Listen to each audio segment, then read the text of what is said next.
같은데요. 포트워스에서 잠깐 방문하셨습니다. 서민기 형제님 부부가 오셨어요. 우리 조윤재 형제님 부부랑 같이 오셨는데 진심으로 환영합니다. 주님께서 또 오늘 예배를 통해서 주시는 풍성한 은혜를 받으시길 주님의 이름으로 축복합니다. 자, 오늘 또 우리 함께 주님의 말씀 함께 나눌 텐데 오늘 말씀은 누가복음 2장 40절부터 52절입니다. 누가복음 2장 40절에서 52절.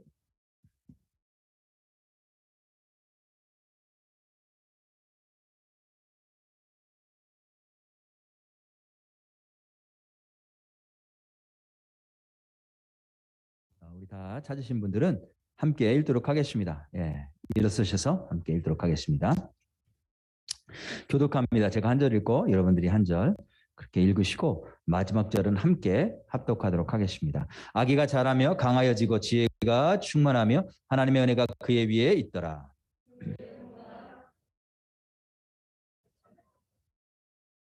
예수께서 12살 되었을 때에 그들이 이 절기의 관례를 따라 올라갔다가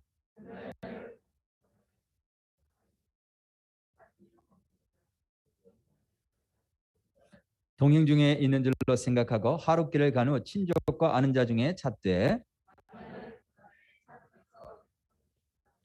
사흘 후에 성전에서 만난즉 그가 선생들 중에 앉으사 그들에게 듣기도 하시며 묻기도 하시니 그의 부모가 보고 놀라며 그의 어머니는 이르되 아이야 어찌하여 우리에게 이렇게 하였느냐 보라 네 아버지와 내가 근심하여 너를 찾았노라.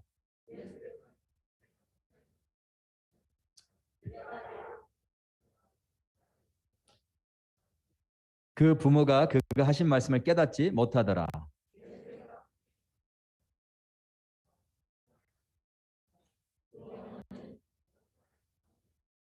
다 같이 있습니다. 예수는 지혜와 키가 자라가며 하나님과 사람에게 더욱 사랑스러워 가시더라. 아멘. 앉으시겠습니다. 제가 드려진 물질 위해서 또 오늘 말씀 듣기 위해서 한 번 더 기도하도록 하겠습니다. 하나님 아버지 감사합니다. 오늘 또 이렇게 주님 앞에 나오면서 예배 드릴 때에 하나님이 주신 은혜를 생각하고 기억하게 하시니 감사합니다. 모든 것이 하나님께서 주신 은혜요. 하나님 풍성한 은혜가 없으면 우리가 살 수 없음을 고백하며 이 시간 주님 앞에 적은 물질이지만 또 마음을 담아서 정성을 담아서 드렸습니다. 하나님 받으시고 이 물질 축복하시기를 원합니다. 주님이 축복하시고 친히 사용하여 주옵소서. 주님께서 친히 사용하여 주시지 않으면 아무런 쓸모없는 그런 물질이 될 수밖에 없습니다. 주님께서 기름 부어주시고 축복하셔서 하나님 나라 위해서 영혼들을 살리는데 하나님 아버지 주께서 귀하게 친히 사용하여 주옵소서. 이제 주의 말씀을 듣기를 원합니다. 우리의 심령이 열려지기를 원합니다. 공중에 흩어져서 떨어지는 씨앗 되지 않게 하시고 우리의 마음이 정말 좋은 밭이 되어서 하나님의 말씀이 잘 심겨지고 자라나서 열매 맺는 복된 그런 시간 되도록 이 시간을 함께 하시고 축복해 주옵소서. 예수님의 이름으로 기도드렸습니다. 아멘. 지난 한 주 동안에 저는 이제 신학교 학생들 이렇게 가르치는 수업이 있었어요. 그걸 진행하면서 참 감사한 일들이 많았습니다. 그 중에 하나가 뭐냐면 가르치는 그 과목에 들어온 학생들 가운데 몇 사람 어떤 학생들은 1년 전에 봤던 학생들이 또 들어왔어요. 근데 그 1년 만에 이렇게 딱 봤는데 이 학생들이 굉장히 성장해 있는 거예요. 작년에 비해서는 생각하는 거라든지 아니면 발표하는 거라든지 그 열정, 그 모든 지식 이런 거에 있어서 막 성장해 있는 게 눈에 띄는 거예요. 그러니까 참 그걸 보면서 감사하더라고요. 야, 사람이 자라나는구나. 사람이 성장하는구나. 우리가 아이가 태어났는데 아이가 태어나면 잘해야 될 거 아니에요, 그죠? 말 잘하지 않는다면 이게 얼마나 마음이 아플까 부모 입장에서, 그죠? 근데 아이가 잘 자라는 걸 보면 기쁘죠. 잘 먹고 때가 되면 또 걷고 뛰고 말도 하고 또 학교도 가고 참 기쁘단 말이에요. 오늘 본문에 보니까 예수님에 대한 내용인데 예수님 어릴 때에 자라나셨다라는 내용이 있어요. 자라나셨다. 한번 40절 한번 보시겠어요? 40절 보니까 아기가 자라며 그런 말씀 있죠. 아기가 자라며 강하여지고 지혜가 충만하며 하나님의 은혜가 그 위에 있더라. 예수님이 잘하셨다라고 하는 뜻인데 말씀인데 무슨 내용일까? 지금 맨 마지막에 우리 52절 함께 읽었죠. 거기도 한번 보시면 예수는 지혜와 키가 자라가며 거기도 예수님이 자라가셨다, 자라나셨다 이런 뜻이 있어요. 그죠? 하나님과 사람에게 더욱 사랑스러워 가시더라. 예수님이 잘하셨다는 거예요. 아니 뭐 그게 그렇게 특별한가? 그죠? 누구나 다 태어나면 잘하게 되어 있지 않아요. 그죠? 근데 여기서 말씀하시는 거는 예수님이 키가 자라고 신체적인 그런 부분들이 자라났을 뿐만이 아니라 사실은 그게 중요한 게 아니고 뭘 강조하려는 거예요? 지혜가 충만해졌다 이렇게 말씀하시는 거예요. 지혜가 거기 40절에도 지혜가 충만해졌고 52절에도 지혜가 자라났고 이게 뭐냐면 영적인 성장을 말하는 거예요. 영적인 성장. 그죠? 키만 자랄 뿐만이 아니라 영적인 성장이 있었는데 지혜가 충만해졌다는 거예요. 근데 그 지혜는 어떤 지혜였는가 하니까 보니까 하나님이 은혜로 주시는 지혜. 하나님이 은혜로 주시는 지혜. 52절에도 한글 번역 성경에는 하나님과 사람에게 더욱 사랑스러워 가시더라 이렇게 번역됐지만 그 사랑스럽다는 말이 은혜라는 뜻이에요. 은혜. 하나님의 은혜로 자라갔다. 그렇죠? 본문은 예수님이 자라면서 하나님이 주시는 하늘의 지혜로 충만해졌다라는 것을 말씀하고 있어요. 영적으로 성장했다. 예수님이 그렇게 잘하셨다는 거죠. 근데 왜 이 말씀을 우리에게 하실까요?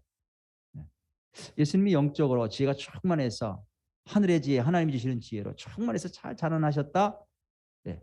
그게 왜 중요해요? 이 말씀을 우리에게 주시는 것은 예수님이 그렇게 영적으로 또 하나님이 주신 지혜로 자라나셨다는 것을 우리에게 말씀해 주실 뿐만이 아니라 우리도 우리도 그렇게 자라나야 된다는 것을 말씀해 주시고 싶으신 거예요. 그래서 예수님이 이렇게 자라나셨다는 것을 우리에게 말씀해 주시는 거예요. 우리가 처음 예수님을 믿을 때 하나님의 자녀로 태어나요. 처음 태어나니까 베이비죠, 베이비. 그죠? 그래서 베이비 크리스찬이라고 해요. 처음에 딱 태어나면 예수님 믿고 딱 태어나면 새로운 생명을 얻었는데 사실 잘 몰라요. 잘 모른단 말이에요. 근데 어떻게 베이비가 자라나죠? 잘 먹어야 돼요. 엄마가 주는 우유 잘 먹어야 돼요. 그리고 엄마가 이렇게 돌봐주는 그 사랑이 있어야 돼. 사랑 안에서 자라나는 거예요. 마찬가지로 우리 그리스도인들도 처음 예수님 믿으면 이제 베이비 크리스찬이 돼요. 하나님의 자녀가 되지만 여전히 베이비란 말이에요. 어떻게 자라나요? 성장해요? 영적인 양식인 하나님의 말씀을 잘 먹어야 돼요. 하나님의 말씀을 잘 먹고 그 다음에 하나님의 사랑과 교회의 사랑을 잘 받으면서 그 안에서 자라나는 거죠. 제가 어제 어떤 한 선교사님으로부터 이제 연락을 받았는데 저희 가정이 적지만 이렇게 조금씩 이렇게 서포트하는 그런 선교사님이 계세요. 이분이 원래 다른 잡을 가지고 계셨는데 그 은퇴를 일찍 하시고 선교사로 헌신하셨어요. 그래서 이제 신학교에서 신학 공부하고 끝마치자마자 이제 태국으로 들어가려고 하셨는데 이게 팬데믹이 걸린 거예요. 그래서 못 들어가시다가 지난 10월 달에야 비로소 치앙마이라고 하는 곳으로 들어가셨다는 거죠. 그래서 이분이 하실 사역은 뭐냐면 요즘은 참 그 학생들 기숙사 사역을 참 많이 하시네요. 그죠? 지난 수요일 날도 보니까 캄보디아 그 선교사님 기숙사 사역. 이분도 그 학생들 기숙사 사역하고 그다음에 거기 가보면 케렌족이라고 있어요. 케렌족. 케렌족이라고 산 위에 사는 그 이제 가난한 그런 부족이 있는데 그 부족들에게 복음을 전하는 일이고 포커스를 맞추려고 그래 들어가셨단 말이에요. 그런데 들어간 지 얼마 안 됐잖아요. 그런데 불과 몇 주 전에 다시 본인이 계셨던 캐나다로 잠깐 나왔다가 이제 들어가는 길이라는. 왜 나왔냐면 자기 아들이 결혼하게 됐습니다. 이렇게 얘기를 했어요. 근데 그 아들 나이가 22살이에요. 22살. 저희가 사진을 보내는데 얼굴을 보니까 신랑도 그렇고 신부도 그렇고 아직 애기야 애기. 애기들이 결혼한다고 그렇게 자기 아들 하나밖에 없는 아들 딸하고 아들 하나 이렇게 있는데 결혼식 한다고 나왔어. 엄마 아빠가 보기에는 아직도 어린 내 아들인 거예요. 아직 그 어린 아이가 그래도 결혼했다는 거는 그만큼 성장했다는 거죠. 나도 모르게 어느덧 성장을 해서 결혼을 하게 됐다는 거예요. 우리는 우리 자녀가 모두 다 그렇게 잘 자라나기를 원합니다. 정상적으로 건강하러 잘 자라길 소원해요. 몸도 자라야 되겠지만 우리 자녀들의 생각도 자라야 되고 성품도 아름답게 자라나야 되고 그렇죠? 마찬가지로 하나님께서도 하나님의 자녀인 우리가 자라나기를 원하세요. 자라나기를 소원하세요. 자라나면 뭐 이렇게 교회도 잘 익숙하고 교회 생활도 익숙하고 뭐 교회에서 하는 일이 있으면 또 익숙하게 또 잘 실력 있게 그 일도 잘 감당하고 뭐 이런 것도 있지만 사실 더 중요한 건 뭐냐면 우리의 생각과 성품이 예수님처럼 성장해야 돼요. 하나님 그걸 원하세요. 우리 믿음이 성장하기를 원해요.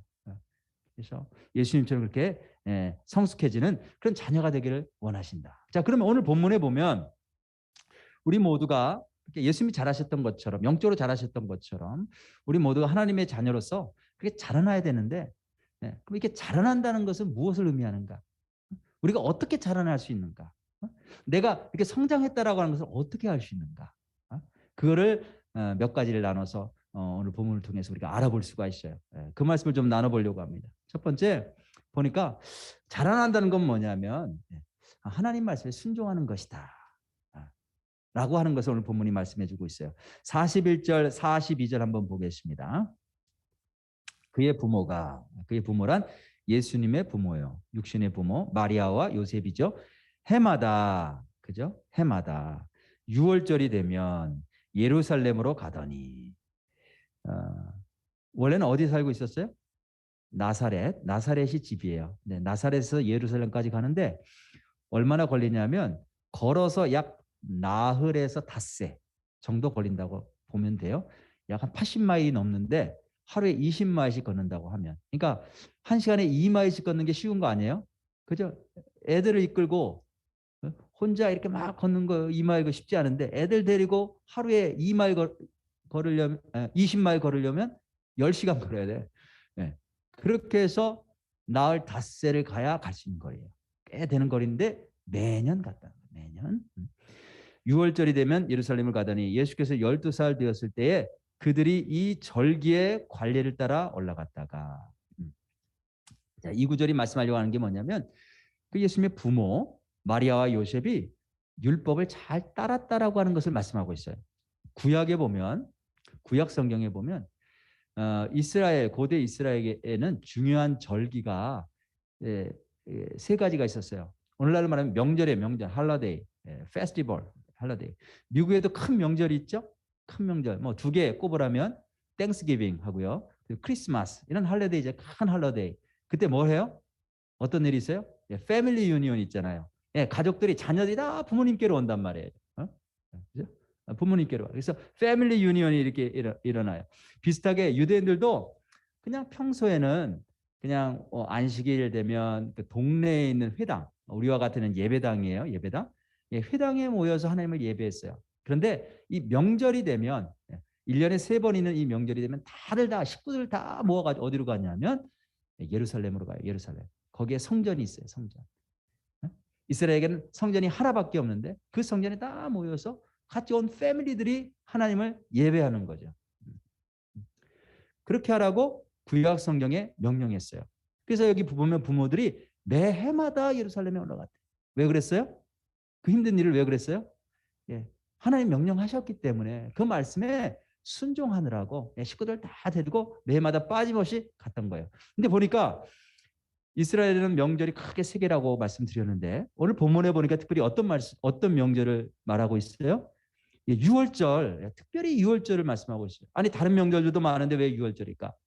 6월절은 어떤 명절인지 아시는 분들은 다 아시고 혹시 모르시는 분들을 위해서 간단하게 설명을 하면 원래 이스라엘 백성들이 노예였잖아요. 이집트의 노예였어요. 근데 하나님이 그 이집트의 노예였던 이스라엘 백성들을 해방을 시켜주셨어요. 근데 뭐 이집트 사람들이 그냥 나가라고 자유롭게 그 노예였던 사람들 풀어줄까요? 그렇지 않잖아요. 그래서 어떤 사건이 있었냐면 하나님이 이스라엘 백성들에게 어린 양을 한 마리씩 잡아서 그 피를 그 문 주변에다 이렇게 문설주, 문지방에다 이렇게 바르라고 말씀하셨어요. 그리고 그 양 고기는 먹어라. 그날 밤에 어떤 일이 있었냐면 죽음의 사자가 그 이집트 온 땅을 덮는데 그 양의 피가 있는 곳은 건너갔단 말이에요. 죽음의 사자가 들어가서 사람의 생명을 취하지 않았어요. 왜냐하면 이미 누군가 죽었기 때문에. 아, 여긴 죽었구나. 누군가 죽었구나. 그러니까 들어갈 필요가 없는 거죠. 근데 그 피가 안 발라진 곳은 들어가서 장자들의 생명을 뺏어갔어요.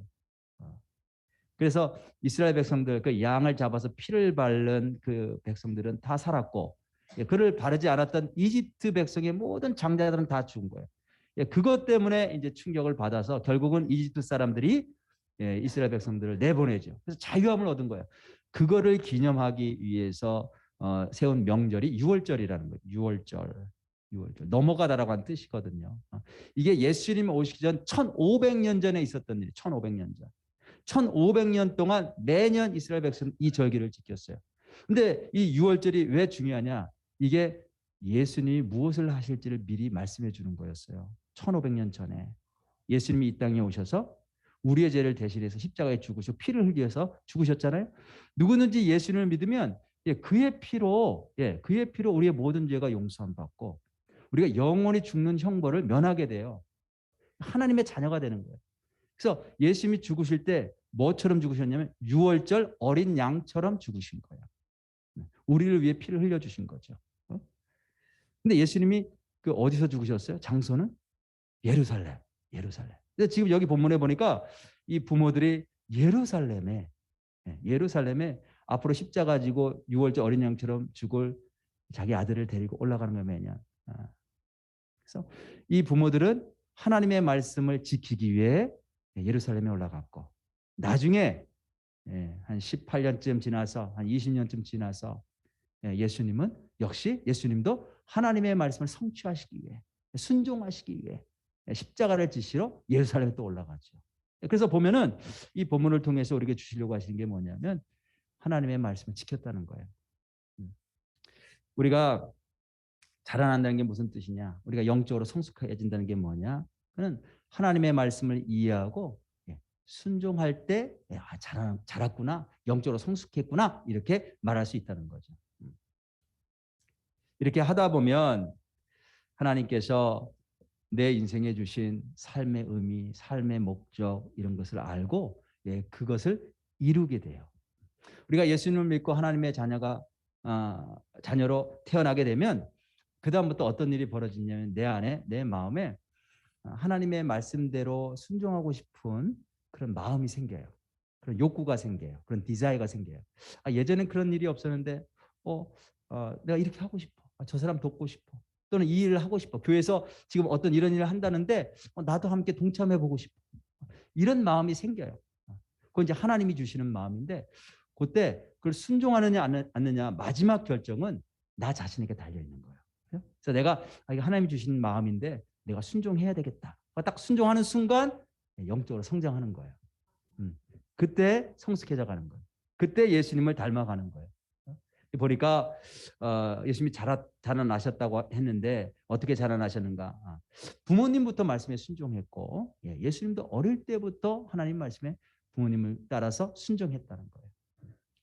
순종했다. 두 번째, 우리가 영적으로 자라난다는 건 뭐냐면 예수님과의 관계를 늘 언제나 친밀하게 유지하는 것을 말해요.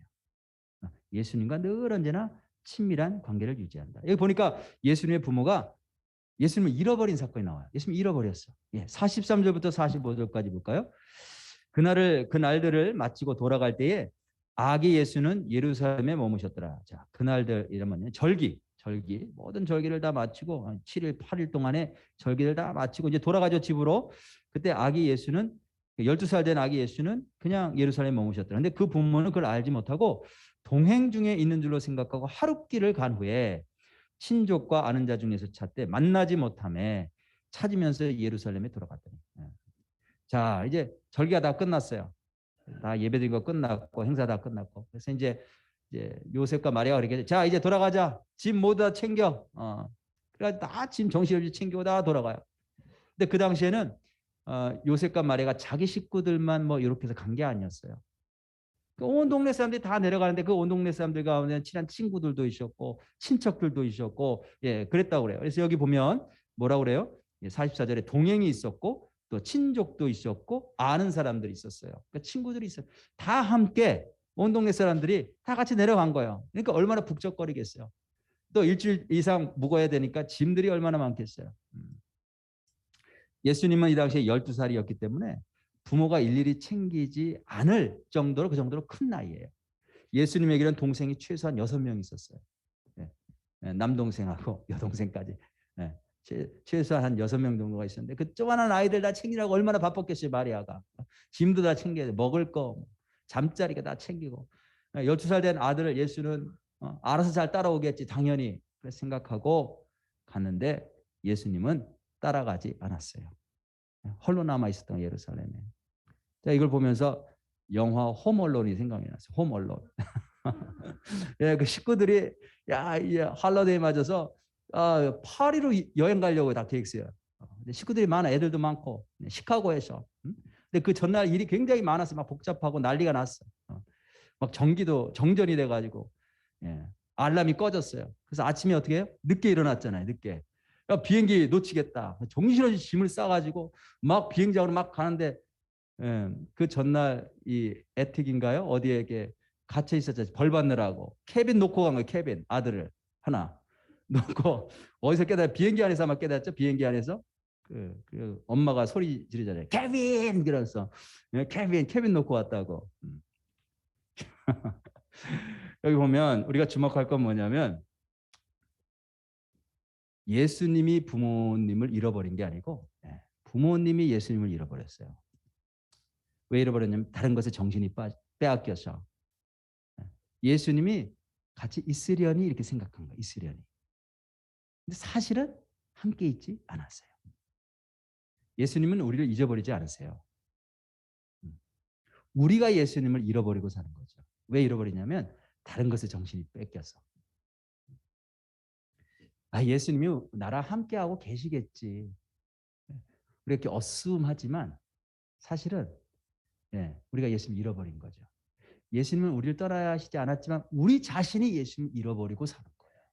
근데 어스움만 하는 거죠. 우리가 확인해야 돼요. 정말 예수님이 우리랑 같이 계신가? 부모들이 확인했어야 돼요. 그죠? 예수님 정말 내 아들 예수가 같이 있는가? 확인해야 돼. 확인하지 않고 그냥 같이 있겠지. 예수님이 우리랑 같이 계시겠지. 어슴하면 안 된다는 거예요. 자, 어떻게 예수님이 항상 나와 함께하고 계신지 확인할 수 있을까? 여기 보면 예수님의 부모가 잘한 게 있어요. 예수님 안 계신 걸 깨달아 알고 잘한 게 있는데 그게 뭐냐면 그걸 알자마자 찾기 시작했어. 그래서 찾다라고 하는 단어가 계속 반복해서 나와요. 44절에 보면 동행 중에 있는 줄로 생각하고 하룻길을 간 후에 친족과 아는 자 중에 찾되. 원래 의미는 뭐냐면요. 계속해서 찾는 거예요. 한 번만 찾는 게 아니라 계속 찾아. 그 다음에 45절도 만나지 못하며 찾으면서 예루살렘에 계속 찾는 거예요. 그 다음에 48절에 맨 마지막에 보세요. 보라 내 아버지와 내가 그 시간에 너를 찾았노라. 찾다라고 하는 단어가 나와요. 49절에도 예수께서 이르시되 어찌 나를 찾으셨나이까? 찾다. 찾다. 예수님을 잃어버리는 데는 하루 걸렸어요. 그런데 다시 찾는 데는 3일 걸려서 비로소 찾는 거예요. 그러니까 우리가 예수님을 잃어버리는 거는 그냥 순간적이에요. 그냥 금방 잊어버려. 다른 것에 딱 이게 마음을 빼앗기면 아주 짧은 시간에 예수님을 잊어버리고 살아요. 근데 내가 예수님을 잃어버렸구나. 내가 예수님께로 돌아가야지라고 찾는 데에는 많은 시간이 걸린다는 거죠. 물론 예수님은 우리가 예수님께로 되돌리면 바로 만나주세요. 그래서 많은 시간이 걸린다는 건 뭐냐면 그렇게 깨닫기까지 우리가 예수님께로 되돌리기까지 많은 시간이 걸려요. 많은 어려움들을 겪고 그제서야 내가 예수님 또 놓치고 살았구나 그동안. 예수님께로 돌아가야지. 깨닫는데 오래 걸린다는 거죠. 예수님과의 관계는 우리가 짐작하는 게 아니에요. 나랑 같이 계시겠지. 어슴하는 게 아니고 실제로 만나고 실제로 확인하는 관계예요. 어떻게 예수님이 함께 있는지 알 수 있을까? 이 부모들이 예수님 만나자마자 했던 게 뭐냐? 예수님과 대화하는 거예요. 예수님께 물어보고 예수님의 말 대답을 듣고 이렇게 대화, 묻고 대답하고 하는 대화하는 관계.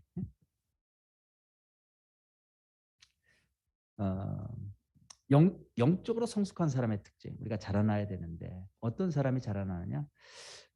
예수님과 늘 이렇게 묻고 대답하는 대화하는 관계가 살아 있어요. 예수님, 오늘 내가 이런 일이 있는데 내가 어떻게 하면 되겠나요? 또 예수님, 우리가 이런 옵션들이 있는데 내가 뭘 선택해야 될까요? 내가 지금 어떻게 해야 될까요? 아까 우리 그 건축위원회 보고가 있었는데, 저쪽에서 또 그렇게 술술 잘 풀려나가면 얼마나 좋겠어요? 그런 어려움이 있을 때 어떻게 해야 되나요? 뭐둘 중에 하나겠죠. 이 사람들이 이렇게 말을 자꾸 바꾸나 화가 나. 그래서 막 분노를 성토해. 그런 방법이 있고 또 하나는 이게 내 뜻대로 안 되는구나. 하나님께서 좀 열어주시도록 기도해야 되겠다. 더 기도하는 방법이 있고. 그렇죠? 하나님, 예수님 내가 어떻게 해야 되나요? 물어보는 거예요. 이런 상황에서 내가 어떻게 반응해야 되나요? 예수님은 인격적인 분이십니다. 무슨 말이면 실제로 함께 하시는 분이시라는 거죠. 예, 우리 머릿속에 있는 분이 아니고 실제로 나와 함께하고 계신 분이에요. 그래서 우리가 예수님께 물을 수 있고요. 예수님이 답변하시면 들을 수 있어요. 그거를 믿고 예수님과 관계를 맺어가는 거예요. 자꾸. 그래서 우리가 영적으로 성숙한다는 걸 어떻게 할 수 있느냐? 예수님과의 관계를 실제적으로 확인하면서 살아간다. 성숙한 사람들은 예수님께 묻고 또 예수님부터 듣고 이런 삶을 살아간다는 거예요. 세 번째로 마지막으로 이 부분이 가장 중요해요. 오늘 본문에 정말 말씀하고자 하는 부분은 이 부분이에요. 영적으로 성숙한 사람의 표가 뭐냐면 하나님을 아버지라고 안다는 거예요. 하나님 정말 내 아버지시구나. 자, 그거예요. 자, 부모들이 마침내 예수님을 찾았는데 어디서 찾았어요? 성전에서 찾았어요. 예루살렘으로 거꾸로 돌아 올라가 보니까 성전에 그대로 계셨던 거예요. 근데 성전에서 어떤 일을 하고 계셨는가? 46절부터 한번 읽어볼게요. 사흘 후에 성전에서 만난즉 그가 선생들 중에 앉으사 그들에게 듣기도 하시며 묻기도 하시니 듣는 자가 다 그 지혜와 대답을 놀랍게 여기더라. 그의 부모가 보고 놀라며 그의 어머니는 이르되 아이야 어찌하여 우리에게 이렇게 하였느냐 보라 네 아버지와 내가 근심하여 너를 찾았노라. 자, 여기 아버지라고 하는 말 썼죠. 마리아가 아버지와. 그때 49절에 보면 예수께서 이르시되 어찌하여 나를 찾으셨나이까 내가 내 아버지 집에 있어야 될 줄을 알지 못하셨나이까 하시니 여기 또 예수님이 아버지라고 하는 단어를 쓰셨어요. 그 부모가 그가 하신 말씀을 깨닫지 못하더라. 성전에 가보니까 어떤 일이 있었냐면 이 성전에서 예수님과 성전에 있는 교사들과 서로 대화하고 있는 모습을 봤어요. 근데 이 성전에 있는 교사들은 어떤 사람들이냐면 그 당시에 이스라엘에서 가장 브릴리언트한 가장 똑똑한 사람들이었어요. 그런데 랍비라고 불렀죠. 랍비. 다른 사람들을 가르치면서 인도하는 사람들 가장 뛰어난 사람들이었어요.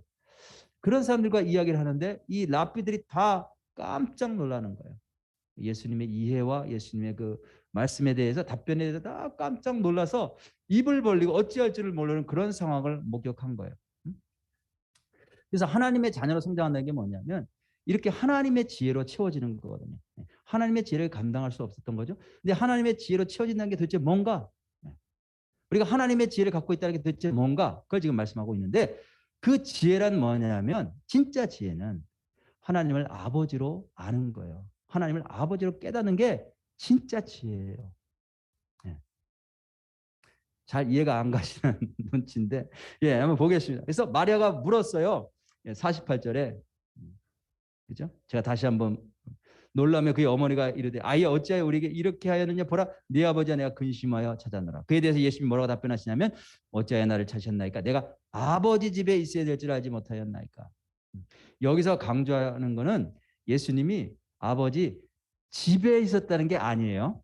집은 성전이잖아요. 성전에 있었다는 게 강조점이 아니에요. 왜냐하면 원어에 보면 집이라고 하는 단어가 없어요.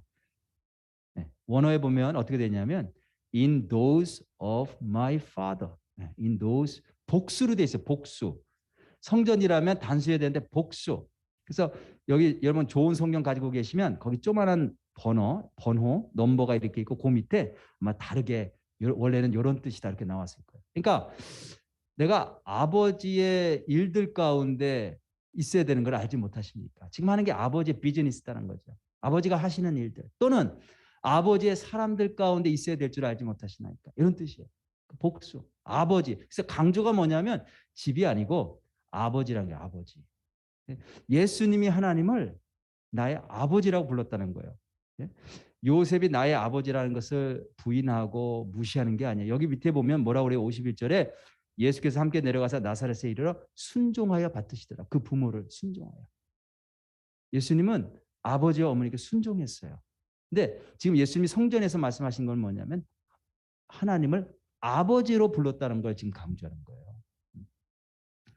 예수님이 하나님을 아버지라고 부른 것은 그 당시에 굉장히 큰 충격이었어요.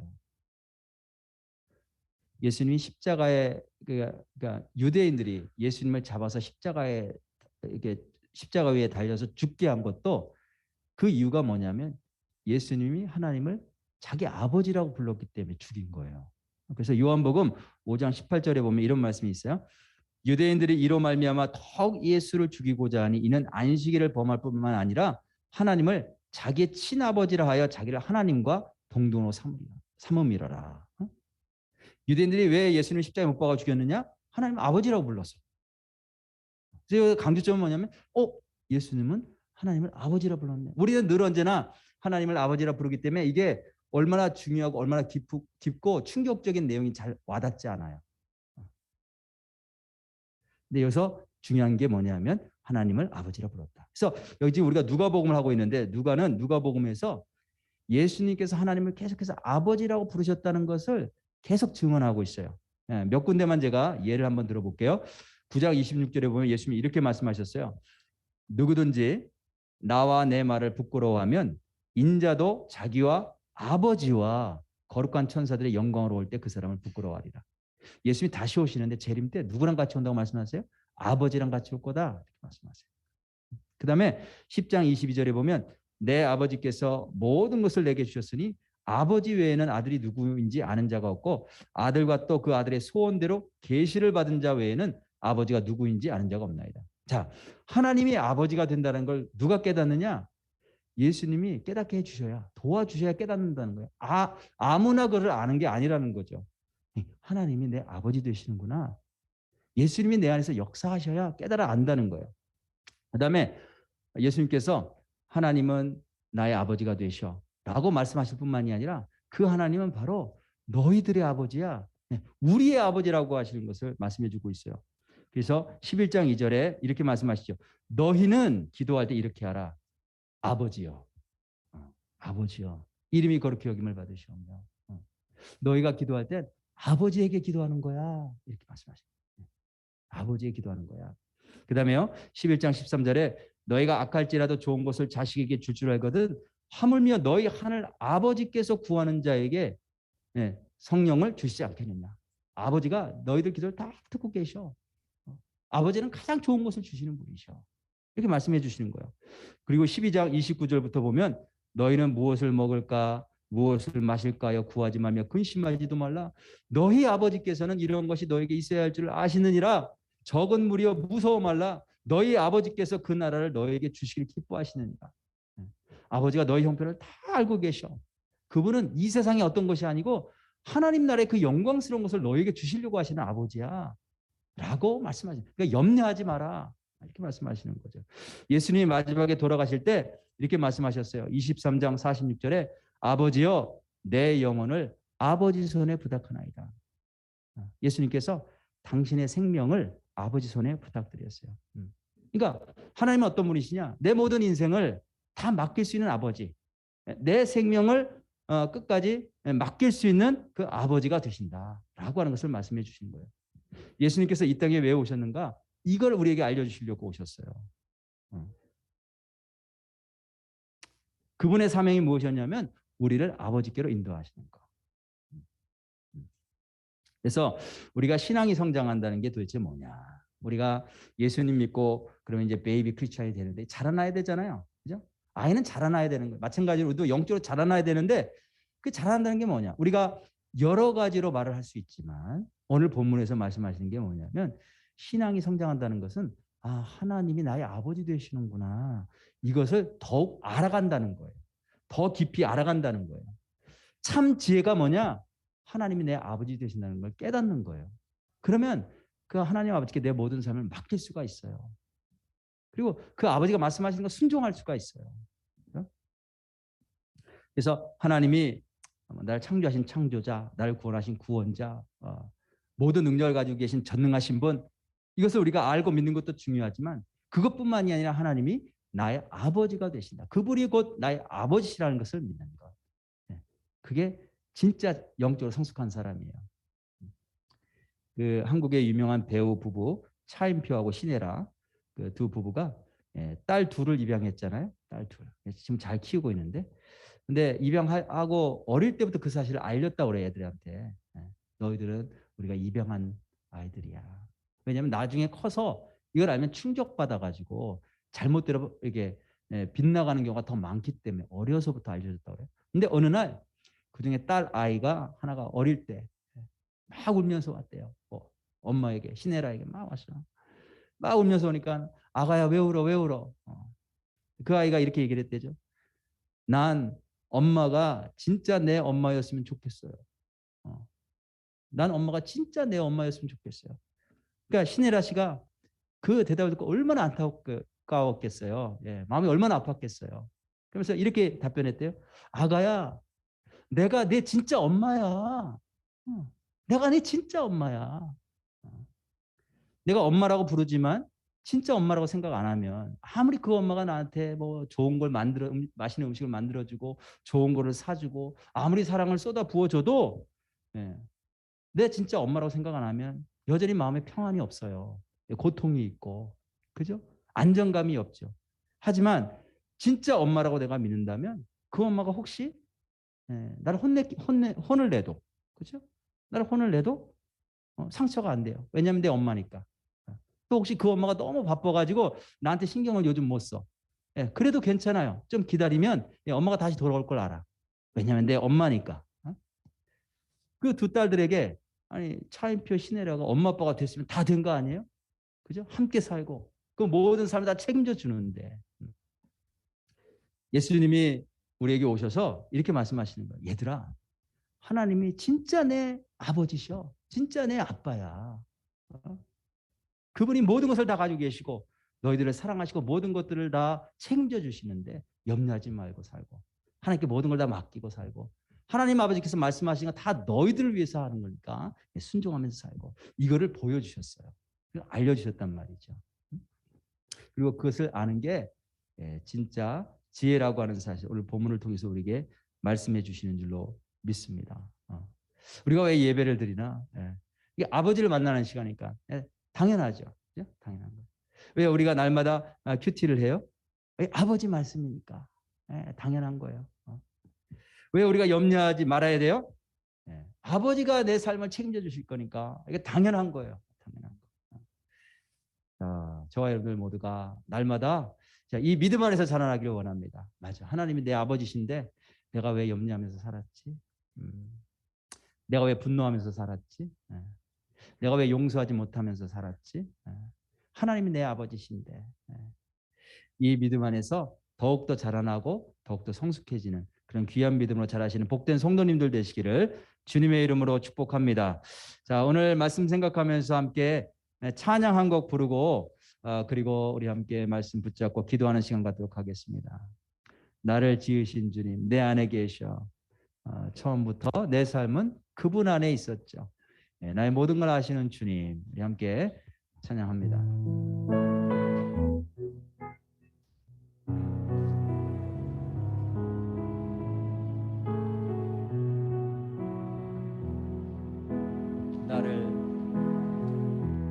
나를 지으신 주님 내 안에 계셔.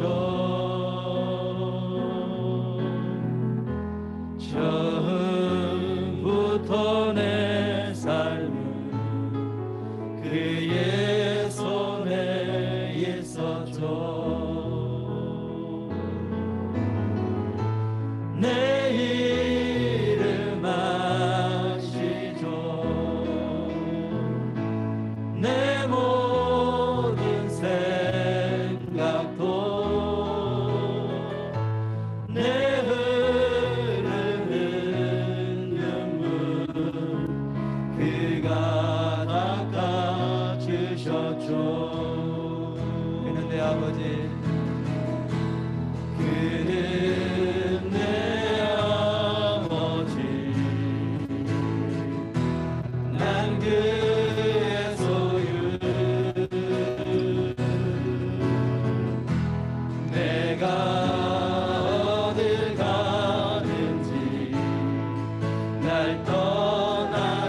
다시 한번 고백합니다. 그는 내 아버지, 나는 그의 소유.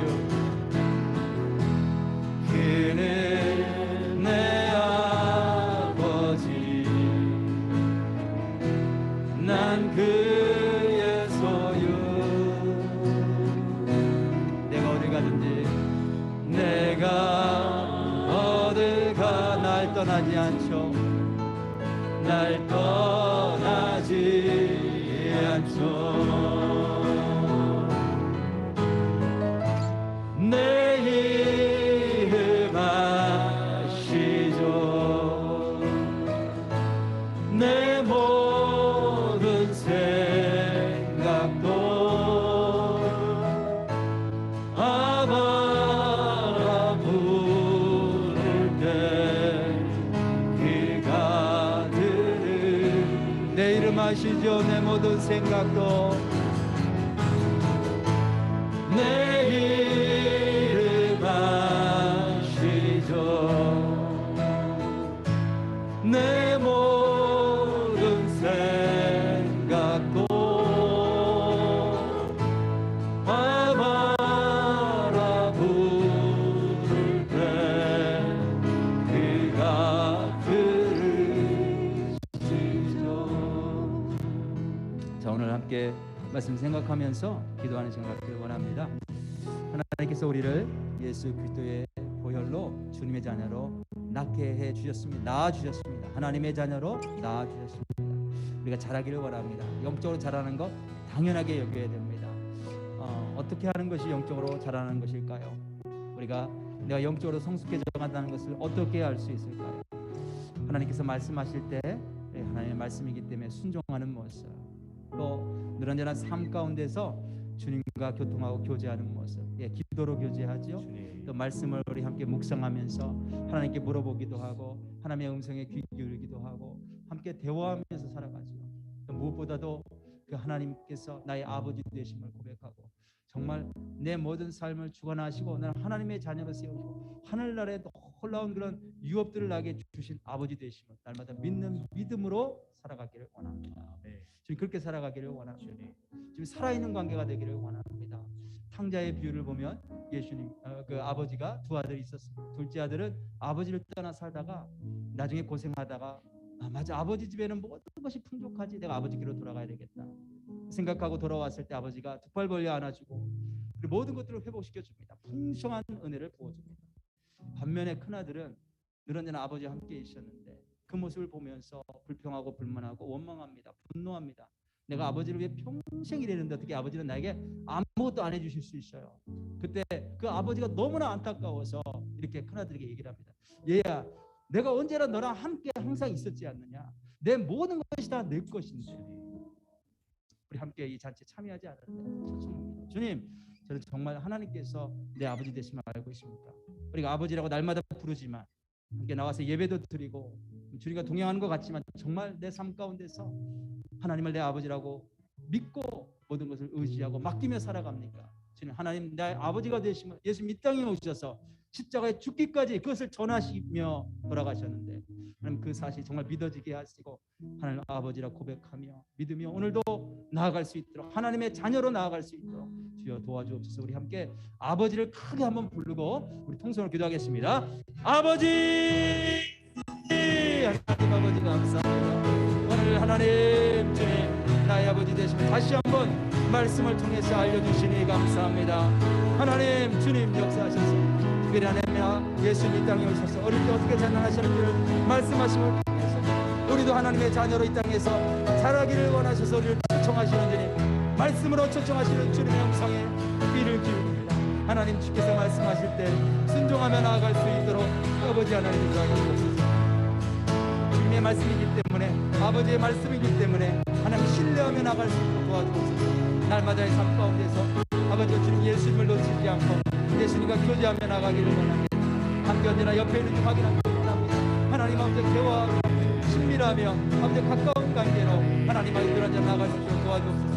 주님 부를 때에 대답하시고 하나님 여쭐 때에 하나님 말씀하여 주시고 아버지와 대답하여 주옵소서. 그런 가까운 관계로 사랑하는 모든 성도들이 부족한 족이 그렇게 나아갈 수 있도록 인도하여 주시기를 원합니다. 무엇보다도 하나님께서 나의 아버지 되심을 믿는 믿음으로 나가게 도와주옵소서.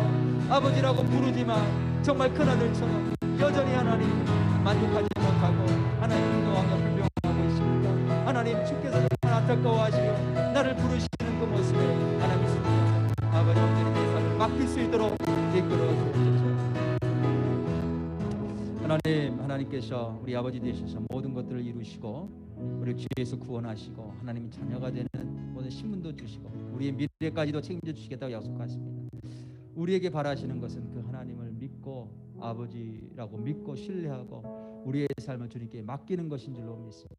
그렇게 맡기고 주님이 인도하신 대로 따라 나갈 수 있도록 그 순간순간마다 그렇게 하는 방법들을 알려주시고 맡길 수 있는 믿음으로 채워 주옵소서. 당신의 자녀들의 모든 형편과 사정을 알고 계십니다. 그의 모든 필요를 채워주시겠다고 약속하신 주님, 우리가 먼저 하나님의 나라와 의를 먼저 구하게 하시고 하나님 말씀에 순종하기도 먼저 결단하게 하시고 하나님 아버지라고 고백하며 나아갈 수 있도록 인도하시고 날마다 그렇게 살 수 있도록 하나님 붙잡아 주옵소서. 이제는 우리 주 예수 그리스도의 은혜와 하나님 아버지의 원하신 사랑과 성령의 감동감화 역사 충만하심이 오늘도 주님 앞에 나와 아버지를 부르며 아버지를 예배하며 아버지를 믿는 믿음으로 다시 한번 세상에 나아가 하나님 자녀로서의 삶으로 승리하며 살아나갈 것을, 성숙한 그리스도인으로 날마다 자라나갈 것을 소원하고 기도하고 돌아가는 당신의 귀한 백성들 머리 위에 지금부터 영원까지 함께 하시기를 간절히 축원하옵나이다. 아멘.